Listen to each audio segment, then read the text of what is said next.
Hi friends, welcome to my channel. ಇದು ಮೈಸೂರು ಟ್ರಿಪ್ದು mini vlog ಆಗಿರುತ್ತೆ. ಫಸ್ಟು ಮನೆಯವರೆಲ್ಲ ಡಿಸೈಡ್ ಮಾಡಿ ಮೈಸೂರು ಹೊರಟ್ವಿ. ಫಸ್ಟ್ ನಾವು ವಿಸಿಟ್ ಮಾಡಿದ್ದು ವೇಣುಗೋಪಾಲ ಸ್ವಾಮಿ ಟೆಂಪಲ್ ಆಗಿರುತ್ತೆ. ಟೆಂಪಲ್ ತುಂಬ ಚೆನ್ನಾಗಿತ್ತು ಮತ್ತು ಅಲ್ಲಿ ಆ್ಯಂಬಿಯನ್ಸ್ ತುಂಬ ಎಂಜಾಯ್ ಮಾಡಿದ್ವಿ. ನೆಕ್ಸ್ಟು KRS ಬ್ಯಾಕ್ ವಾಟರ್ ನೋಡಿಕೊಂಡು KRSಗೆ ಹೋಗಿ ವಿಸಿಟ್ ಮಾಡಿದ್ವಿ.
ಫೈನಲಿ KRS ಅಲ್ಲಿ ವಾಟರ್ ಡ್ಯಾನ್ಸ್ ನೋಡಿ, ಲೈಟಿಂಗ್ಸ್ನೆಲ್ಲ ನೋಡಿ ತುಂಬ ಖುಷಿ ಆಯಿತು. ಎಕ್ಸ್ಪೆಷಲಿ ನಾನಂತೂ ಆ ವಾಟರ್ ಡ್ಯಾನ್ಸ್ ನೋಡಲೇಬೇಕು ಅಂತ ಹೇಳಿ ಹೋಗಿದ್ದೆ.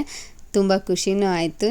ಅಲ್ಲೆಲ್ಲ ಎಂಜಾಯ್ ಮಾಡಿಕೊಂಡು KRSನೆಲ್ಲ ಫುಲ್ಲು ನೋಡಿಕೊಂಡು, ಅಲ್ಲಿ ಸ್ವಲ್ಪ ಫ್ಲವರ್ ಶೋ ಎಲ್ಲ ಇತ್ತು, ಅದನ್ನೆಲ್ಲ ನೋಡಿಕೊಂಡು ನೆಕ್ಸ್ಟು ನಾವು ಮೈಸೂರಿಗೆ ಹೋಗಿದ ತಕ್ಷಣ ಲೋಕರಂಜನ್ ಆಕ್ವಾ ಅಲ್ಲಿ ಹೋಗಿ ವಿಸಿಟ್ ಮಾಡಿದ್ವಿ. ಅಲ್ಲಿ ತುಂಬ ವೆರೈಟಿ ಫಿಶ್ಗಳಿದ್ದಾವೆ.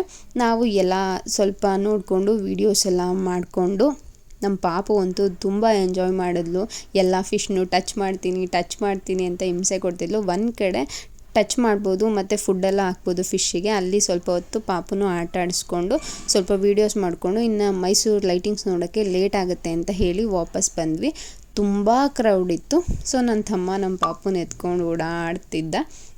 ನೆಕ್ಸ್ಟ್ ಅದಾದಮೇಲೆ ನಾವು ಮೈಸೂರು ಎಕ್ಸಿಬಿಷನ್ನಿಗೆ ಎಂಟರ್ ಆದ್ವಿ. ಎಕ್ಸಿಬಿಷನಲ್ಲಿ ತುಂಬ ಥರದ ಲೈಟಿಂಗ್ಸು ಸೆಟ್ಟಿಂಗ್ಸು ಎಲ್ಲ ಹಾಕಿದ್ರು. ನಾನಲ್ಲಿ ಸಿದ್ದರಾಮಯ್ಯ ಅವ್ರದ್ದು ಅನ್ನಭಾಗ್ಯ ಸ್ಕೀಮ್ದು ಸೆಟ್ ಹಾಕಿದ್ರು. ಅದನ್ನು ಸ್ವಲ್ಪ ವೀಡಿಯೋ ಮಾಡಿಕೊಂಡೆ. ಅದಾದಮೇಲೆ ಮಕ್ಕಳಿಗೆ ಆ್ಯನಿಮಲ್ಸ್ದೆಲ್ಲ ಸೆಟ್ ಹಾಕಿದ್ರು. ಅದನ್ನು ಕೂಡ ನಮ್ಮ ಪಾಪು ಸಲುವಾಗಿ ಸ್ವಲ್ಪ ವೀಡಿಯೋ ಮಾಡಿಕೊಂಡೆ. ಅಲ್ಲಿಂದ ಹೊರಡೋವಾಗ ಮೈಸೂರದ್ದು ಅರಮನೆ ಸೆಟ್ ಹಾಕಿದ್ರು. ಅಲ್ಲಿ ಒಳಗಡೆ ಹೋಗಿ ಸ್ವಲ್ಪ ವೀಡಿಯೋಸ್ ಎಲ್ಲ ತೊಗೊಂಡು ಸ್ವಲ್ಪ ಫೋಟೋಸ್ ತೊಗೊಂಡ್ವಿ. ನೆಕ್ಸ್ಟು ನಾವು ಫೈನಲ್ ಟಚ್ ಬಂದ್ವಿ. ಸೊ ಫೈನಲಿ ಮೈಸೂರು ಅರಮನೆ ಮುಂದೆ ನಿಂತ್ಕೊಂಡು ಮೈಸೂರು ಅರಮನೆದ ಲೈಟಿಂಗ್ಸ್ನೆಲ್ಲ ನೋಡಿಕೊಂಡು ಫುಲ್ ಖುಷಿಯಾಗೆ ಓಡಾಡಿಕೊಂಡು, ನಮ್ಮ ಪಾಪು ಅಂತೂ ಲೈಟಿಂಗ್ಸ್ ನೋಡಿ ಜಿಗಿ ಅಂತ ಡ್ಯಾನ್ಸ್ ಆಡ್ತಿದ್ಲು. ಮೈಸೂರು ಅರಮನೆ ಲೈಟಿಂಗ್ಸ್ನೆಲ್ಲ ನೋಡಿ ನಾವು ವಾಪಸ್ ಊರಿಗೆ ಹೊರಟ್ವಿ. ರೋಡಲ್ಲಿ ಕೂಡ ತುಂಬ ಥರದ ವೆರೈಟೀಸ್ ಆಫ್ ಲೈಟಿಂಗ್ಸ್ ಅರೇಂಜ್ ಮಾಡಿದರು. ಅಲ್ಲಲ್ಲೇ ಸ್ವಲ್ಪ ವೀಡಿಯೋಸ್ನ ತೊಗೊಂಡು ನಾವು ಮೈಸೂರನ್ನೆಲ್ಲ ಟ್ರಿಪ್ ಮುಗಿಸ್ಕೊಂಡು ಮನೆಗೆ ವಾಪಸ್ ಹೊರಟ್ವಿ. ಈ ಥರ ನಮ್ಮ ಮೈಸೂರು ಟ್ರಿಪ್ ಇತ್ತು.